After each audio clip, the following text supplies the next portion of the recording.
علی بھائی، آج کا پہلا سوال ہے، ہم نے بچپن سے مختلف علماء کرام سے بنی اسرائیل کے یہودی عالم بلعام بن باعورہ سے متعلق سن رکھا ہے کہ اللہ سبحانہ و تعالیٰ نے اسے اتنے علم کے باوجود گمراہ کر دیا، حتیٰ کہ قرآن پاک میں اس کے لیے کتے کی مثال بیان فرمائی۔ وَلِعَاذُ بِاللَّهِ تعالیٰ۔ پلیز یہ بتائیں کہ اس عالم دین کی گمراہی کی اصل وجہ کیا تھی تاکہ ہم بھی اس سے بچ سکیں۔ دیکھیں جی، یہ جو یہودی عالم تھا بنی اسرائیل کا یا بنی اسرائیل کے زمانے میں، اس کا نام ہماری جو مختلف قرآن کی تفاسیر ہیں ان میں بلعام بن باعورہ، را کے آگے الف اور پھر چھوٹا حمزہ ہے، یہ بھی ملتا ہے، اور بلعم بن باعورہ بھی ملتا ہے، یہ دونوں الفاظ ملتے ہیں۔ اس کا ذکر قرآن حکیم کے اندر سورۃ الاعراف کی آیت نمبر 175 اور 176 میں آیا ہے۔ ان آیات کو اگر آپ پڑھیں تو آپ کو آئیڈیا ہوگا کہ اس کا اصل جرم یہ تھا کہ یہ دنیا کا کتا بن گیا تھا، دنیا کی محبت۔ دیکھیں قرآن حکیم میں کئی جگہ پہ یہ آیت ریپیٹ ہوئی ہے، اعوذ باللہ من الشیطان الرجیم، وَمَن یُوقَ شُحَّ نَفْسِهِ، جو نفس کے لالچ سے بچا لیا گیا، فَأُولَئِكَ هُمُ الْمُفْلِحُونَ، تو ایسے لوگ فلاح پا گئے جو نفس کی لالچ سے بچا لیے گئے۔ تو علماء سوء کا سب سے بڑا جرم ہی یہ ہوتا ہے کہ وہ دنیا کے کتے بن جاتے ہیں۔ تو قرآن حکیم میں آپ دیکھیں، ایک طرف تو علماء کا اتنا درجہ بیان ہوا ہے، اللہ تعالیٰ فرماتا ہے انما یخشی اللہ من عبادہ العلماء، اللہ کی خشیت، اللہ کی معرفت جو ہے وہ اہل علم کو ہے، اتنی ان کی شان بیان ہوئی ہے۔ اور دوسری جانب اگر وہ علماء حق علماء سوء بن جائیں تو اللہ تعالیٰ کو ان پر غضب کتنا ہے کہ کتے کی مثال ان کی بیان کر دی گئی ہے۔ ایک ورس ترین مثال ہمارے معاشرے کے اندر یہ سمجھی جاتی ہے۔ ان آیات کے کانٹیکسٹ میں المستدرک للحاکم کے اندر صحیح سند کے ساتھ حدیث موجود ہے، امام حاکم نے بھی اسے صحیح کہا اور امام ذہبی نے بھی موافقت کی، کہ عبداللہ ابن مسعود رضی اللہ تعالیٰ عنہ کہتے ہیں کہ یہ جو شخص جس کی قرآن میں مثال بیان ہوئی یہ بلعم بن باعورہ تھا۔ تو المستدرک الحاکم میں اس کا نام انہی آیات کے کانٹیکسٹ میں موجود ہے، باقی کوئی تفصیل نہیں آئی۔ البتہ جو ہمارے مفسرین ہیں قرآن حکیم کی تفسیر لکھنے والے، ان میں سب سے پہلی تفسیر اہل سنت کے ہاں جو لکھی گئی باقاعدہ طور پہ اس کو ٹاپک بنا کے، وہ ابن جریر کی ہے، جسے تفسیر ابن جریر بھی کہا جاتا ہے، المتوفہ 310 ہجری، یعنی شروع کے 300 سال کے مسلمانوں میں سے، اور اسی کی تلخیص ان سے تقریباً 400 سال بعد لکھی تفسیر ابن کثیر، حافظ عماد الدین کثیر، المتوفہ 774 ہجری۔ انہوں نے اکثر چیزیں انہی سے نقل کی، لیکن ویلیو ایڈیشن کی بہت زیادہ، کئی ایک واقعات جو اس کے اندر عجیب و غریب قسم کے تھے وہ اسکروٹنی کر دی انہوں نے۔ اس کے باوجود تفسیر ابن کثیر میں ابھی بھی کئی عجیب و غریب قسم کے واقعات موجود ہیں۔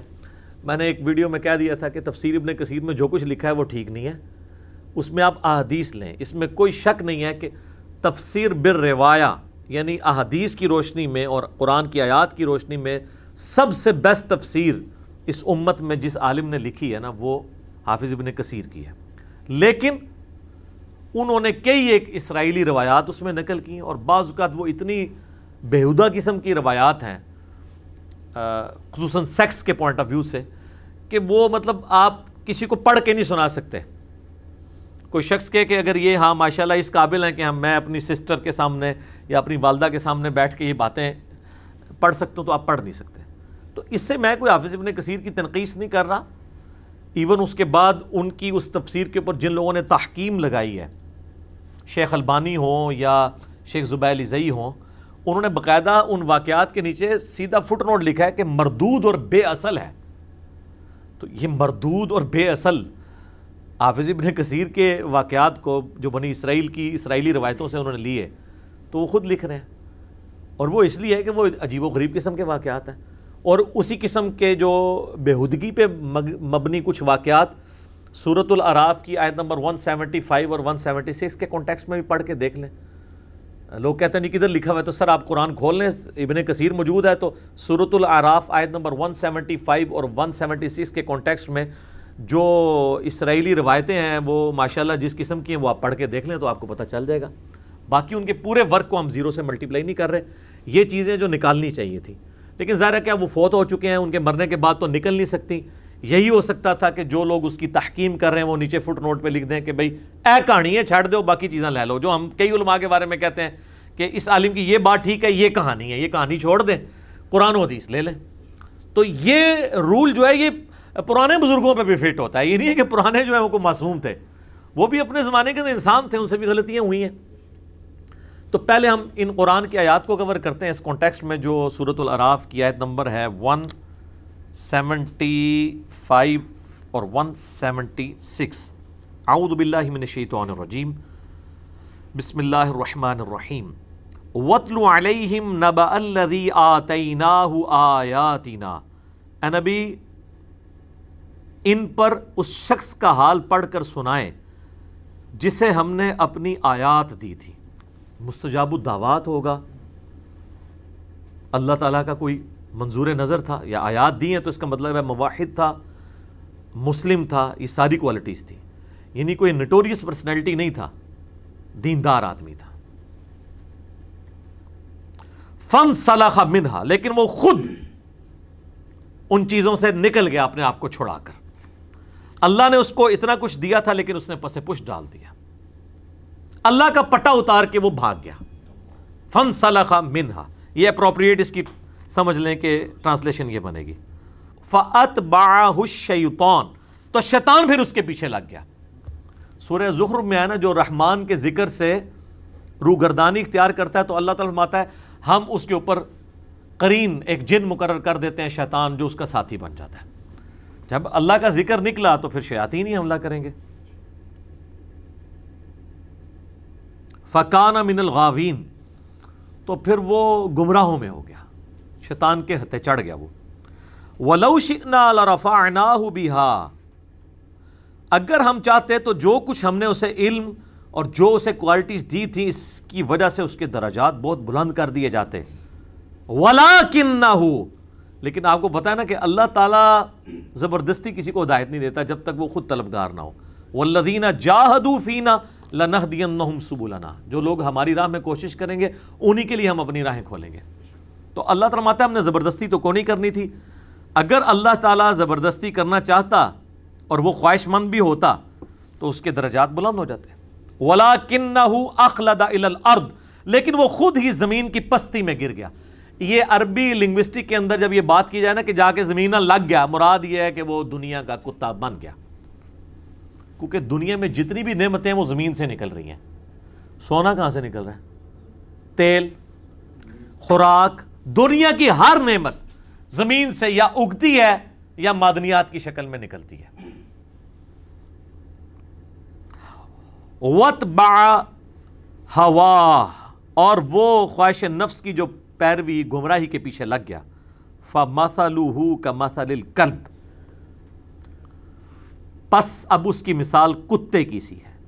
اِن تَحْمِلْ عَلَيْهِ يَلْهَثْ، اس پر کوئی بوجھ ڈالا جائے، کوئی اس کی ڈیوٹی لگائی جائے تب بھی وہ زبان ہانپتا ہے.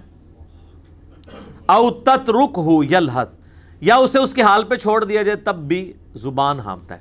ویسے کتا جو زبان ہانپتا ہے اس کی ٹیکنیکل اور سائنٹیفک ریزن ڈیفرنٹ ہے. وہ یعنی اپنی گرمی کو دور کرنے کے لیے بھی زبان ہانپتا ہے. اللہ تعالیٰ اس وقت اس کی سائنٹیفک ریزن کی طرف نہیں جا رہا، اس کی ایک مثال بیان کی جا رہی ہے. جیسے ہم کہتے ہیں کہ جی وہ چونا جو ہے وہ دودھ کی طرح سفید ہوتا ہے، تو اس میں صرف سفیدی کی ریزیمبلنس ہوتی ہے، باقی دودھ تو آپ پی سکتے ہیں، چونا پیئیں گے تو نیگیٹو اثرات ہی آئیں گے نا. تو یہ صرف ایک ریزیمبلنس دی جا رہی ہے کہ جس طرح ایک کتا ہے اس کو کام دیں تب بھی اس نے زبان ہانپنی ہے، نہ دیں تب بھی زبان ہانپنی ہے. یعنی اس کی رال جس طرح ٹپک رہی ہے نا، اس طرح یہ دنیا کا کتا بن جاتا ہے، دنیا کے لیے اس کی رال ٹپکتی رہتی ہے اس عالم دین کی. وَلِعَوْذُ بِاللَّهِ تعالی. اللہم لا تجعلنا منہم، اے اللہ ہمیں ان میں سے نہ کرنا، آمین. ذالک مثل القوم الذین کذبوا بآیاتنا، یہ مثال ہے ان لوگوں کی جو اللہ تعالیٰ کی آیات کو جھٹلا دیتے ہیں۔ لے جی، جو ہم اکثر کہتے ہیں نا قرآن میں آیات آئی ہیں نا کہ اللہ کی آیات کے دشمن ہیں، جھٹلا دیتے ہیں، ایمان نہیں لاتے، تو لوگ یہ سمجھتے ہیں اس سے مراد کافر ہے۔ یہ تو ایک مسلم کا ذکر ہو رہا ہے کہ اس نے اللہ کی آیات کو جھٹلا دیا، یعنی اللہ کو مانا، اللہ کی نہیں مانی، جو معذرت کے ساتھ اس وقت اکثریت مسلمانوں کا یہ حال ہے۔ فَقْصُصِ الْقَصَصَ لَعَلَّهُمْ يَتَفَكَّرُونَ، تو اے نبی علیہ السلام آپ اس کا واقعہ لوگوں سے بیان کریں تاکہ لوگ غور و تفکر کریں۔ سَاءَ مَثَلًا لِلْقَوْمُ الَّذِينَ كَذَّبُوا بِآيَاتِنَا، کتنی ہی بری مثال ہے ان لوگوں کی جو ہماری آیات کو جھٹلا دیتے ہیں۔ وَأَنفُسَهُمْ كَانُوا يَظْلِمُونَ، اور وہ خود ہی اپنی جانوں پہ ظلم کرنے والے ہیں، اللہ تعالیٰ ان پہ ظلم کرنے والا نہیں ہے۔ اچھا، اس کے ساتھ ایک اور آیت بڑی زبردست آئی ہے، مَن يَهْدِ اللَّهُ فَهُوَ الْمُهْتَدِي، جسے اللہ ہدایت دے تو وہی ہدایت پر ہوگا، وَمَن يُضْلِلْ فَأُولَٰئِكَ هُمُ الْخَاسِرُونَ، اور جس کو اللہ تعالیٰ گمراہ کر دے تو وہی ہیں اصل میں خسارہ پانے والے لوگ۔ اور اس سے اگلی آیت پتہ کیا ہے؟ وَلَقَدْ ذَرَأْنَا لِجَهَنَّمَ كَثِيرًا مِنَ الْجِنِّ وَالْإِنسِ، اور بے شک جنوں اور انسانوں کی اکثریت پیدا ہی دوزخ کے لیے ہوئی ہے۔ یہ اللہ نے اپنا اوپینین دیا ہے کہ میں نے نہیں ان کو دوزخ کی بنایا، یعنی الٹیمیٹلی دوزخ میں اکثریت دوزخ میں ہی جائے گی۔ کیوں؟ ساتھ وجہ بتا دی، لَهُمْ قُلُوبٌ لَا يَفْقَهُونَ بِهَا، ہم نے انہیں عقل دی تھی، دل دیا تھا، سوچتے نہیں۔ وَلَهُمْ أَعْيُنٌ لَا يُبْصِرُونَ بِهَا، آنکھیں دی تھیں، اس آنکھوں سے عبرت نہیں حاصل کرتے۔ وَلَهُمْ آذَانٌ لَا يَسْمَعُونَ بِهَا، ہم نے انہیں کان دیے تھے لیکن وہ سننے والا، عبرت والا سننا سنتے ہی نہیں ہیں۔ أُولَٰئِكَ كَالْأَنْعَامِ، یہ لوگ تو چوپایوں کی، ڈنگروں کی مانند، جسے ہم پنجابی کہتے ہیں ڈنگر، چوپایوں کی مانند ہیں۔ بل ہم اضل، بلکہ جانوروں سے بھی گئے گزرے ہیں۔ اولئک هم الغافلون، اور یہی ہیں لوگ جو اصل میں غافل ہیں۔ اب یہ علیحدہ سے اسی آیت کے کانٹیکسٹ میں میری ایک یوٹیوب کے اوپر کلپ بھی اپلوڈڈ ہے، زندگی بدل دینے والی گفتگو، آپ اس کا ٹائٹل لکھیں a life changing clip of engineer Muhammad Ali Mirza, اس میں نے یہی آیات کور کی تھی۔ بال یہ دیکھ لیں کس طرح یہ جوڑی ہوئی ہیں آیات۔ تو علماء سو کی اللہ نے جو عزت افزائی انورٹڈ کاماز میں قرآن میں کی ہے وہ آپ کے سامنے ہے، اور یہ علماء سو۔ بہرحال اب اس کے انڈر کئی ایک اسرائیلی روایات ابن کثیر لے کے آئے ہیں، قرآن و سنت تو خاموش ہے، وہ تفصیل میں نہیں جاتا، لیکن قرآن و سنت کا مقصد چونکہ اصول بتانا ہے، اصول بتا دیا ہے کہ اللہ کی آیات ملی ہوئی تھی، یعنی معالم دین تھا، علم بھی تھا، سب کچھ تھا، اس نے علم کو یوز نہیں کیا، اس کی بجائے وہ دنیا کا کتا بن گیا۔ یعنی جو عالم دنیا کا کتا بن جائے وہ فارغ۔ اس کا قطعاً یہ مقصد نہیں ہے کہ کسی عالم کی یا علم دین کی توہین کی جائے، کیونکہ علم دین تو انبیاء کا خاصہ ہے۔ نبی علیہ السلام کو ایک ہی دعا سکھائی گئی ہے بڑے لیول کے اوپر، قُل رب زدنی علما، اے نبی آپ بھی دعا کیا کریں اللہ آپ کے علم میں اضافہ کر دے۔ علم کی توہین کرنے والا کافر ہے، چاہے وہ شعروں میں کر دے۔ کئی لوگ کہہ دیتے ہیں نا جی علم بس کریو یار، اور جی شیطان بھی بہت بڑا عالم سی، وہ بھی گمراہ ہو گیا۔ اس عالم کے اوپر بھی لعنت ہے جو اس علم کو پازیٹیولی یوز کرنے کے بجائے نیگیٹیولی یوز کرے۔ اس میں آیا نا کہ ہم نے دیا تھا، وہ خود ہی پٹا چھڑا کے اللہ کا نکل گیا، تو گمراہی ہونا تھا۔ جس طرح علماء یہود تھے نبی علیہ السلام سے پہلے، تو سورہ بقرہ میں آتا ہے کہ یہ دعائیں کیا کرتے تھے آخری وہ پیغمبر جلدی جلدی آئے، ہم اس کے ساتھ مل کے جو ہے وہ کافروں پر فتح حاصل کریں۔ جب وہ آگے تو پہلے کافر ہی وہ بن گئے، علم کے باوجود گمراہ ہو گئے، اس لیے کہ انہوں نے علم کو یوز نہیں کیا۔ یہ نہیں ہے کہ علم کی وجہ سے ہوئے، اللہ تعالیٰ بار بار اس چیز کو کہتا ہے نا، وَمَخْتَلَفَ الَّذِينَ أُوتُوا الْكِتَابَ إِلَّا مِن بَعْدِ مَا جَاءَهُمُ الْعِلْمُ بَغْيًا بَيْنَهُمْ، اللہ کہتا ہے علم آیا ہے، اس کے باوجود ان کی ضد اتنی پکی ہے کہ یہ گمراہ ہو گئے۔ وہ ایک بریلوی مولانا نے کہہ دیا تھا نا کہ علم کی وجہ سے لوگ گمراہ ہو جاتے ہیں، تو اس کے جواب میں میں نے یاد پیش کی تھی، اللہ تعالیٰ تو اصل میں یہ میسج دے رہا ہے کہ علم کے بعد تو تمہیں گمراہ نہیں ہونا چاہیے تھا، تم علم کو یوز کرتے، نہ کہ یہ کہ علم کی وجہ سے بندہ گمراہ ہوتا ہے۔ ورنہ ہمارے ابا جی کو جو سجدہ کروایا گیا ہے ان کی خوبصورتی کی وجہ سے نہیں کروایا گیا، بلکہ علم کی وجہ سے، کیونکہ انہوں نے وہ نام بتا دیے تھے چیزوں کے جو فرشتوں کو نہیں آتے تھے۔ علم ہی انسان کی فضیلت ہے۔ خیر یہ الگ سے ٹاپک ہے۔ تو یہ بنی اسرائیل کی جو روایات ملتی ہیں نا، وہ عجیب قسم کی، وہ بیہودہ قسم کے واقعات بھی ہیں. اسی کانٹیکسٹ میں ابن کثیر نے بھی نقل کی ہیں، اللہ ان کو معاف کرے. ضرورت ہی کوئی نہیں تھی اتنا لمبا نقل کرنے کی. بل اس میں جو میں نے غور و تفکر کیا نا، جو مجھے بات کرین حق لگی ہے نا، حق کے قریب، تو وہ والی بات ہے کہ وہ جب حضرت موسیٰ علیہ السلام بنی اسرائیل کو لے کے نکلے ہیں، اور یہ جس قوم سے تعلق رکھتا تھا ان کو بنی اسرائیل سے خطرہ تھا، تو انہوں نے اس کو کہا کہ تم مستجاب الدعوات ہو، تو تم جو ہے نا حضرت موسیٰ علیہ السلام ان کی قوم کے لیے بد دعا کرو تاکہ یہ ہمارے اوپر سے ٹل جائے. تو اس نے کہا میں اللہ کے پیغمبر سے ٹکر کیسے لے سکتا ہوں، میں دعا اللہ سے کر رہا ہوں اور پیغمبر کے خلاف، تو میرا تو کچھ نہیں بچنا. تو انہوں نے اسے کئی لالچیں دی، دنیا کی لالچ دی یا عورت کی لالچ دی، جو بھی ہے وہ بہرحال وہ ورگلایا گیا، اور اس نے حضرت موسیٰ علیہ السلام کے لیے بد دعا کی. تو موسیٰ علیہ السلام کے لیے کسی کی جرأت ہے بد دعا کر دے؟ وہ زبان سے بد دعا نکالتا تھا تو وہ اس کی اپنی قوم کے لیے نکل جاتی تھی. اس کی زبان ہی اللہ نے ایسی کر دی کہ اپنی قوم پہ بد دعا پڑھ دی اس نے. ٹھیک ہے، تو وہ پیغمبر کے ساتھ کون ٹکر لے سکتا ہے؟ ٹھیک ہے، تو وہ اپنا آپ چھڑا کے پھر وہ ظاہر ہے کہ جب اس قسم کی اس نے حرکت کی تو اللہ تعالیٰ نے اسے ذلیل و خوار کر دیا.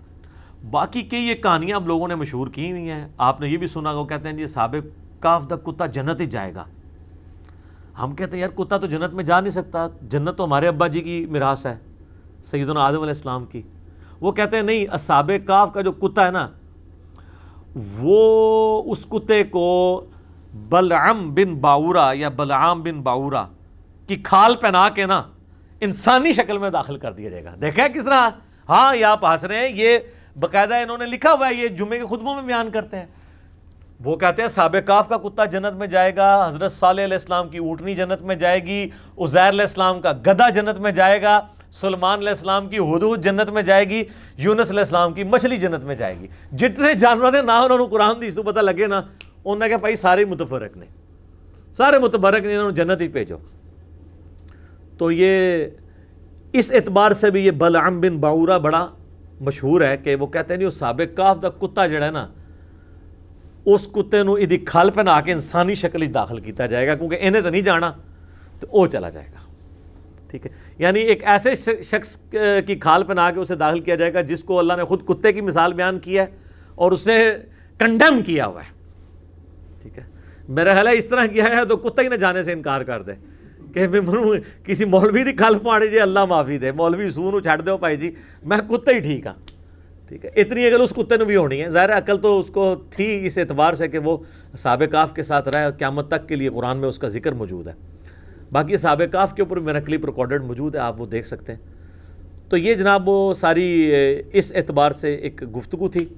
باقی علماء سو کا جو سب سے بڑا جرم قرآن میں بیان ہوا ہے نا، میں نے اس کے اوپر مسئلہ 51 بھی ریکارڈ کروایا، اور اس میں نے چیلنج کیا تھا کہ قرآن میں حرام خوری پہ جتنی آیات ہیں نا، کوئی ایک آیت بھی ایسی نہیں ہے ایبسولوٹلی جو ادر دین علماء کے ہو.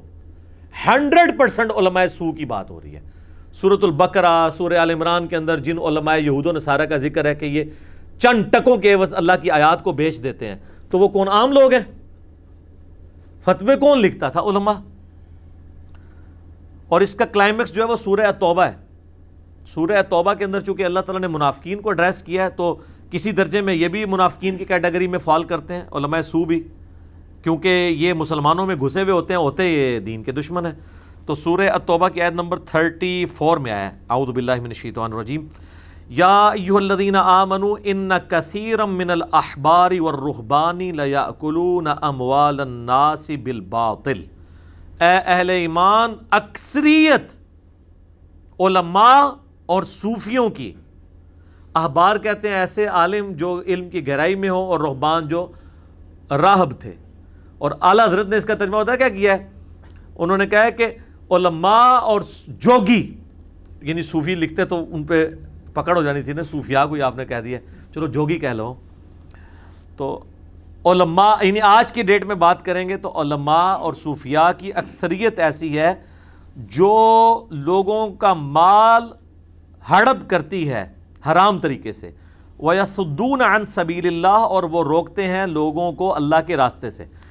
یعنی انہوں نے اللہ کی طرف بلانا تھا، یہی روکنے والے بن جاتے ہیں. ڈائریکٹلی بھی روکتے ہیں، جب آپ کو کہتے ہیں قرآن حدیث ڈائریکٹلی پڑھنا گمراہ ہو جاؤ گے، اور انڈائریکٹلی اس طرح روکتے ہیں کہ جب لوگ ان کا کردار دیکھتے ہیں نا تو لوگ دین سے ہی متنفر ہو جاتے ہیں. لوگ کہتے ہیں اگر دین پڑھ کے ہم نے یہی کچھ بننا ہے تو پائی اسی بے پڑھے چنگے ہیں. آگے ابھی یہ چل رہا ہے، یہ آیت چل رہی ہے والذین یکنزون الذهب والفضہ. وہ لوگ، اب یہ انہی علماء کا ذکر ہے جو کہ کنز بنا کے، خزانہ بنا کے رکھتے ہیں سونا اور چاندی کا. اس زمانے میں درہم اور دینار ہوا کرتے تھے، جوڑتے تھے. آج بھی ان کے بینک بیلنسز اور آپ پلاٹس دیکھ لیں. ولا ينفقونها فی سبیل اللہ، اور اس میں سے اللہ کی راہ میں خرچ نہیں کرتے. اللہ کی راہ میں کیوں خرچ کریں؟ اللہ کی راہ میں خرچ کرنے کے لیے تو آپ سے لیتے ہیں، یہ اپنا تو جوڑ کے رکھتے ہیں.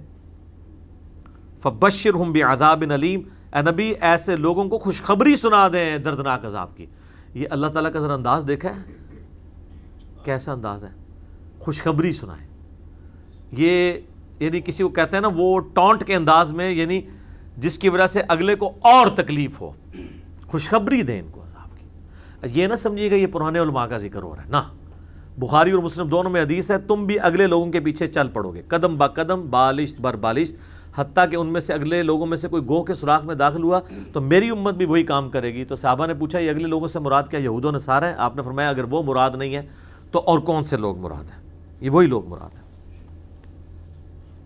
یوم یحما علیہا فی نار جہنم، جبکہ قیامت کے دن ان کا یہ مال یعنی سونا اور چاندی گرم کیا جائے گا، تپایا جائے گا دوزخ کی آگ پہ. فتقوی بہا جباہہم، پھر وہ گرم یعنی جب سونا پگھل جائے گا نا تو میٹل کی فارم میں نا ان کے ماتھے اس کی وجہ سے داغے جائیں گے. وجنوبہم، اور ان کے پہلو، وظہورہم، اور ان کی پیٹھیں. ھذا ما کنزتم لانفسکم، اور اللہ تعالیٰ فرمائے گا یہ ہے جو دنیا میں تم مال جوڑا کرتے تھے اپنے لیے. فذوقوا ما کنتم تکنزون، تو اب چکھو مزہ جو دنیا میں تم نے کنز بنا کے جو مال و دولت جوڑا ہوا تھا اس کا مزہ چکھو. یہ دیکھ لو. اور یہ دیکھ لے اسپیسیفکلی علماء سو کے بارے میں تو بلعام بن باورہ بھی یہی تھا. پھر وہ آیت یاد کریں وَمَن یُوقَ شُحَّ نَفْسِهِ فَأُولَٰئِکَ هُمُ الْمُفْلِحُونَ، جو نفس کی لالچ سے بچا لیا گیا وہ ہے اصل میں کامیاب ہو جانے والے لوگ. اصل چیز تو دنیا کی محبت ہے. جامعہ ترمذی میں حدیث ہے ہر امت کا کوئی نہ کوئی فتنہ ہے، اور میری امت کا فتنہ مال ہے. تو نبی علیہ السلام نے مال کا تو فتنہ اسپیسیفکلی اس امت کے لیے بتا دیا. بخاری اور مسلم دونوں میں حدیث ہے انسان کہتا ہے میرا مال میرا مال میرا مال. پھر حضور نے وہ قرآن کی آیت تلاوت کی الہاکم التکاثر حتی زرتم المقابر، اینڈ تک. پھر حضور نے کہا تیرا مال کون سا ہے؟ اے انسان تیرا مال تو وہ ہے جو تو نے کھا لیا یا پہن کر بوسیدہ کر دیا یا اللہ کی راہ میں خرچ کر کے قیامت کے دن کے لیے اپنے لیے محفوظ کر لیا. باقی جو مال ہے وہ تو تیرے ورثہ کا مال ہے. بخاری اور مسلم دونوں میں حدیث ہے نبی صلی اللہ علیہ وآلہ وسلم نے فرمایا کہ انسان کے 3 دوست ہیں. قبر میں ایک ہی ساتھ جاتا ہے اس کے اعمال، اور باقی 2 دوست اس کا مال اور اس کے رشتہ دار وہ باہر ہی رہ جاتے ہیں. یہاں بیسک کہتے رہے کہ جناب ہم مر کے بھی نہیں ساتھ چھوڑیں گے، چھوڑ دیتے ہیں. قبر میں تو ساتھ نہیں جا کے کوئی لیٹتا. آج تک وہ ہے کہ کوئی لیٹے ساتھ کسی کے ساتھ جا کے. بخاری اور مسلم دونوں میں حدیث ہے کہ ابن آدم کے پاس اگر سونے کی 2 وادیاں ہوں تب بھی وہ خواہش کرے گا مجھے تیسری بھی مل جائے. اس کا پیٹ صرف قبر کی مٹی بھرے گی. اسی لیے تو دیکھیں نا بخاری مسلم دونوں میں حدیث ہے نبی علیہ السلام دعا کرتے تھے اے اللہ محمد اور آل محمد صلی اللہ علیہ وآلہ وسلم کو بس اتنا ہی رزق دینا کہ ان کی روح اور جسم کا رشتہ یعنی بس سبسسٹنس لیول پہ چلتا رہے.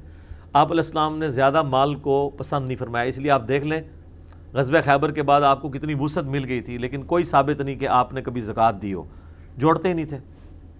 حتیٰ کہ بخاری مسلم دونوں میں حدیث ہے اما عائشہ کہتی ہیں نبی علیہ السلام کی وفات تک ہماری یہ حالت تھی کہ بعض اوقات 1 مہینہ، بعض اوقات 2، بعض اوقات 3 مہینے بھی ہمارے گھر چولہا نہیں جلتا تھا. 2 کالی چیزیں کھجور اور پانی، اس پہ گزارا ہوتا تھا. اور وہ بھی کوئی ٹن و ٹن نہیں، 2 کھجوریں صبح 2 شام کے وقت، 1 میٹھا پانی کا پیالہ صبح 1 شام کے وقت. جو اس زمانے میں ریگستان کے اس ماحول میں میٹھا پانی ایک ایشو تھا.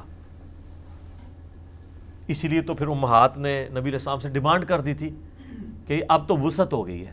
تو نبی علیہ السلام 1 مہینہ کے لیے اپنی بیویوں سے ناراض ہو گئے تھے، جو بخاری مسلم میں آتا ہے. ایلا آپ نے کیا تھا. سورۃ الاحزاب میں پھر آیات نازل ہوئی. اللہ نے اپنے نبی کو سپورٹ کر دیا کہ اے نبی اپنی بیویوں سے فرما دو کہ اگر تم دنیا کا مال چاہتی ہو تو میں تمہیں مال دے کے رخصت کر دیتا ہوں، لیکن اگر تم اللہ، اس کا رسول اور آخرت کا گھر چاہتی ہو پھر اسی غربت میں میرے نبی کے ساتھ گزارا کرو. پھر حضور نے آ کے ایک بیوی کو یعنی یہ آپشن دی. تو ظاہر ہے انہوں نے تو اللہ کا رسول ہی اڈاپٹ کرنا تھا. تو یہ بہت کرٹیکل مسئلہ ہے جناب، دنیا کی محبت، اس سے نکلنا بڑا مشکل کام ہے. تو یہ اس کانٹیکسٹ میں بات ہو رہی ہے قرآن حکیم کے اندر، جہاں کہیں بھی آپ کو حرام خوری کی باتیں ملیں گی وہ اسی حوالے سے کہ علماء سو. اور اس سے بھی اگلا ایک سٹیپ ہے جو سنن نبی داؤد میں ہے. نبی علیہ السلام فرمایا میری امت کے 72 فرقے دوزخ میں جائیں گے، ان میں ایسی بدعت داخل ہو جائیں گی جس طرح باولا کتا کسی کو کاٹ جائے اور اس کے ایک ایک رگ و ریشے میں بدعت پہنچ جائے. تو نبی علیہ السلام نے بھی علماء سو کو کتے کی مثال دی ہے، کیونکہ اگر کسی کے اندر بدعت پیدا ہوئی ہے اور حضور کہہ رہے ہیں اسے باولا کتا کاٹ گیا، تو وہ باولا کتا کون سا کاٹ گیا؟ کوئی کھلاڑی کاٹ گیا؟ بتائیں، کوئی پولیٹیشین کاٹ گیا؟ یعنی وہ دین کے اعتبار سے بات ہو رہی ہے نا. بدعت تو علماء دین جاری کرتے ہیں نا. اس لیے میں نے طارق جمیل صاحب سے بھی کہا جب انہوں نے کہا کہ میں نے علماء سو کو جراثیم نہیں کہا، میں نے یہ کہا تھا کہ انڈیا پاکستان سے ہماری عوام جراثیم لے کے آ جاتی فرقہ واریت کے. تو پھر میں نے عرض کیا تھا ویڈیو میں بھی ان کے سامنے بھی کہ جو انڈیا پاکستان سے جراثیم لے کے ہماری عوام جاتی ہے فرقہ وارانہ، انہوں نے کسی گھوڑے کو ہاتھ لگایا ہوتا ہے، کسی کتے کو ہاتھ لگایا ہوتا ہے، کسی کھلاڑی کو ہاتھ لگایا ہوتا ہے، یا کسی مولوی نے ان کے دماغ میں فرقہ واریت بھری ہوتی ہے. تو حاجمی صاحب کہتے ہیں ظاہر مولویوں نے ہی بھری ہوتی ہے. تو میں نے کہا آپ کو یہ کہنا چاہیے تھا یہ چھوٹی بات ہے، میں نے علماء سو کو جراثیم نہیں کہا، بلکہ علماء سو یہ گندے جراثیم پیدا کرنے والی فیکٹری ہے. جراثیم تو چھوٹی چیز ہے، جراثیم تو ان کے فالوور ہیں. یہ تو وہ ہے جو یہ وائرسز کریٹ کر رہی ہے فرقہ وارانہ، کہ انہوں نے انگلینڈ میں بھی جا کے بریلوی دیوبندی کی بنیاد کے اوپر مسجدیں بنوا دی ہیں، چائنا کے اندر بنوا دی ہیں، امریکہ کے اندر بنوا دی ہیں. آپ دیکھ لیں قبضے کیے ہوئے مسجدوں کے اوپر، وہ ان کی کمائی کے اڈے بنے ہوئے. تو اللہ نے بھی کتے کی مثال بیان کیا، نبی علیہ السلام نے بھی کتے کی مثال بیان کیا. اچھا، یہ کتا اور گدھا یہ دو ایسے جانور ہیں جو اللہ نے بھی اور نبی علیہ السلام نے بھی یہ مثالیں علماء سو کے لیے بیان کی ہیں. گدھے کی مثال سورہ الجمعہ میں آئی. اللہ تعالیٰ فرماتا ہے علماء یہود کی مثال اس گدھے کی سی ہے کہ جس کے اوپر کتابیں لاد دی جائیں اور وہ اس سے استفادہ نہیں کر رہا. کتنی بری مثال ہے ان لوگوں کے لیے. گدھے کے اوپر اگر آپ کتابیں لاد دیں، وہ کتابوں کو پڑھ کے اس سے کچھ حاصل کر سکتا ہے؟ تو اللہ نے کہا ایسے علماء سو جن کے شوکیسوں میں کتابیں رکھی ہوئی ہیں لوگوں پہ روب ڈالنے کے لیے، یا ایون ٹیبل پہ بھی سجی ہوئی ہیں، اور وہ اسے پڑھتے نہیں اس میں کیا لکھا ہوا ہے، تو وہ گدھے کی مثال ہے. اچھا، جو بیچارہ کہتا ہے قرآن میں ہی لکھا ہے، بخاری میں لکھا ہے، مسلم میں لکھا ہے، یہ کہتے ہیں جی وہ جی دیکھیں جی وہ کتابوں کی تو اللہ نے گدھے کی مثال دی ہے. بھائی یہ آپ کی دی ہے کہ جو ان کتابوں سے استفادہ نہیں کرتے. قرآن میں کتابوں سے استفادہ کرنے والے کو تو گدھے کی مثال نہیں دی ہے. وہ تو ہمیں حکم ہوا ہے کہ نبی امی کی پیروی کرنی ہے، ان پہ جو کتاب نازل ہوئی اس کی پیروی کرنی ہے. اہل ایمان کی نشانی ہے کہ وہ انبیاء اور کتابوں کے پیچھے چلنے والے ہیں. اور اس کے اوپر تو میں نے الحمدللہ اپنی زندگی کی وہ ویڈیو ریکارڈ کرائی ہے کہ جو میں فخر کے ساتھ اللہ کی بارگاہ میں قیامت الدین پیش کر سکتا ہوں. یہ میری زندگی کا سرمایہ ہے. مجلس نمبر 100، کتابوں کا خدا اور ہے، بابوں کا خدا اور. پھر میں نے وہ شروع سے قرآن سے بتایا کہ بھائی جو کتابوں میں دین آیا ہے نا، یہ اللہ تعالیٰ نے آپ سے ڈیمانڈ کرنا ہے، جس کو ہم نے عرض کیا ہے کہ مرنے سے پہلے اے مسلمان کر لے اس پہ غور. کتابوں کا خدا اور ہے، بابوں کا خدا اور. بابے اگرچہ اسی خدا کو مانتے ہیں لیکن ان کوالٹیز کے ساتھ نہیں جو نبیوں کی کتابوں میں ہے. کہنے کو تو دین سب کا اسلام ہے، لیکن صوفی بھی کہتے ہیں ہم اسلام کے فالوور ہیں، سلفی بھی کہتے ہیں ہم اسلام کے فالوور ہیں، سنی بھی کہتے ہیں ہم اسلام کے ماننے والے ہیں، شیعہ بھی کہتے ہیں. کہہ لیں کہنے کو تو دین سب کا اسلام ہے، لیکن کتابوں کا جہاں اور ہے، بابوں کا جہاں اور. تو وہ اسی چیز کو میں نے عرض کیا تھا. تو گدھے کی مثال ان علماء کی ہے جو استفادہ نہیں کرتے. اور بخاری و مسلم میں نبی علیہ السلام نے بھی گدھے کی مثال بیان کی. آپ فرمایا کہ میں نے اپنی امت کے وائزین کو دوزخ کے اندر گدھے کی فارم میں اپنی انتڑیوں کے گرد چکر کاٹتے ہوئے دیکھا ہے. جیسے وہ کولو کا گدھا ہوتا ہے نا, ہمارے ہاں تو بیل استعمال ہوتا ہے نا, وہ گندم کے سٹے الگ کرنے کے لیے بھی, پانی نکالنے کے لیے بھی. گدھے بھی کئی جگہ پہ یوز ہوتے ہیں. تو جس طرح وہ گدھا چکر کاٹتا رہتا ہے نا اس کنویں کا یا وہ سینٹرل پوائنٹ کا ایک سرکل کے اندر, اس طرح میں نے اپنے امت کے ان لوگوں کو جو وائزین تھے علماء سو اپنی انتڑیاں پیٹ کے گرد, اور پھر انہی حدیثوں میں بخاری مسلم موجود ہے کہ ان کا واز سن کے لوگ جنت میں پہنچ جائیں گے اور وہ دوزخ میں ہوں گے, اور وہ کہیں گے کہ حضرت صاحب تسی کیوں؟ تو وہ کہیں گے کہ ہم جو تمہیں کہا کرتے تھے نا خود نہیں عمل کیا کرتے تھے. جیسے ہمارے پولیٹیشنز بھی کہتے ہیں کہ یہ میری جو ہے نا وہ سیاسی بیان ہے اور یہ میرا جوڈیشری کا بیان ہے, اور وہ لوگ دنیا میں ذلت کاٹ رہے ہیں یہ باتیں کر کے. تو جو مذہبی پیشوا ہیں ان کی دنیا میں ذلت نہ بھی ہوئی, ویسے تو اب ہمارے ہاتھوں کافی زیادہ ہو چکی ہے, نہ بھی ہوئی آخرت میں تو ذلت باقی ہے. دنیا میں ہو بھی جائے تو کوئی فرق نہیں ہے اگر آخرت کی عزت مل جائے اس کے اگینسٹ. تو یہ گدھے کی مثال اللہ تبارک و تعالیٰ نے اور نبی علیہ السلام نے علماء سو کے لیے بیان کی. کتے کی مثال بھی ان دونوں کے لیے استعمال ہوئی. میں نے اس لیے بیان کر دیا تاکہ کسی کی کوئی تشنعی باقی نہ رہ جائے. گدھے کا ذکر ہو, کتے کا ذکر ہو تو فوراً علماء سو کا خیال آپ کے ذہن میں آنا چاہیے کہ قرآن و سنت میں ان کو یہ کہا گیا, جہاں پہ اتنے ان کے مراتب ہیں کہ اللہ تعالیٰ اپنی توحید کے اوپر انہیں گواہ کر رہا ہے. سورہ آل عمران آیت نمبر 18 میں اللہ تعالیٰ کہتا ہے کہ اللہ کے ایک ہونے پر گواہ ہے اللہ بھی, وَأُولُو الْعِلْمِ قَائِمًا بِالْقِسْطِ, اور اہل علم جو انصاف پر قائم ہے. ٹھیک ہے, جو علم کو یوز کریں. اگر ایک بندے نے ڈگری لے لی ہے اس کو یوز نہیں کر رہا تو کوئی فائدہ نہیں ہے, اور ایک بندے کے پاس ڈگری نہیں ہے لیکن جو اس کو علم پہنچتا ہے وہ اس کو یوز کر رہا ہے تو اس کو فائدہ دے دے گا. اللہ تبارک و تعالیٰ نے تو یہ نہیں دیکھنا کہ کس کے پاس ڈگری ہے یا نہیں ہے, وہ دیکھنا ہے کہ علم پر عمل کرنے والے کون ہیں. یہ اللہ تعالیٰ نے ہر چیز جو سورہ ذاریات میں آتا ہے نا جوڑوں کی شکل میں پیدا کی ہے. علم و عمل بھی جوڑا ہے, ایک پر سے پرندہ اڑ نہیں سکتا. علم بھی ہے, عمل بھی ہے. امر بالمعروف و نہی عن المنکر یہ بھی جوڑا ہے. دنیا اور آخرت یہ بھی جوڑا ہے. ہر چیز اللہ تعالیٰ نے جوڑوں کی شکل میں جو ہے وہ پیدا کیا. میں یہ بلعام بن بعورہ سے متعلق گفتگو کو کنکلوڈ کروں گا. سورۃ الاعلیٰ جو کلائمیکس ہے اس حوالے سے اللہ تعالیٰ نے پوری الہامی کتابوں کا نچوڑ بیان کر دیا ہے. قد افلح من تزکا, بے شک کامیاب ہو گیا جس نے اپنے نفس کا تزکیہ کر لیا. وذکر اسم ربہ فصلی, اور اپنے رب کا نام لے کر نماز پڑھی. بل تؤثرون الحیات الدنیا, لیکن تمہارا اصل مرض ہے کہ تم دنیا کی زندگی کو ترجیح دیتے ہو. اللہ ٹاپ پرائرٹی نہیں ہے, دنیا ٹاپ پرائرٹی ہے. بل تؤثرون الحیات الدنیا والآخرۃ خیر وابقی, جبکہ آخرت تو بہتر بھی ہے اور ہمیشہ رہنے والی بھی ہے. ان ھذا لفی الصحف الاولی, یہی ایک یونیورسل ٹروتھ, کانٹے کی بات, بنیادی بات ہے جو قرآن سے پہلے صحیفوں میں تھی. صحف ابراہیم و موسیٰ, چاہے وہ ابراہیم علیہ السلام کے صحیفے ہوں یا موسیٰ علیہ السلام کے صحیفے, ان میں ایک ہی کانٹے کی بات تھی جو اللہ تعالیٰ نے بیان کی تھی کہ جو آخرت کی زندگی ہے وہ ہمیشہ رہنے والی ہے اور بہتر ہے, اور دنیا کی زندگی عارضی ہے, یہ ختم بھی ہو جانے والی ہے. اس پہ خیر گھنٹوں بولا جا سکتا ہے, اس کا تو کوئی اینڈ ہی نہیں ہے. دنیا کی مذمت کے اوپر اگر بولا جائے, مسئلہ نمبر 51 میرا رزق حرام کی مذمت, دنیا پرستی کا انجام اور اس کا علاج, وہ دیکھ لیں. میں نے 17 احادیث اور قرآن حکیم سے 11 مقامات سے آیات پیش کی ہیں اس ٹاپک کے اوپر 1.5 گھنٹے میں, جو اسی سے ریلیٹڈ ہیں, لیکن میں اس کو سکپ کرتا ہوں. ٹھیک ہو گیا جی.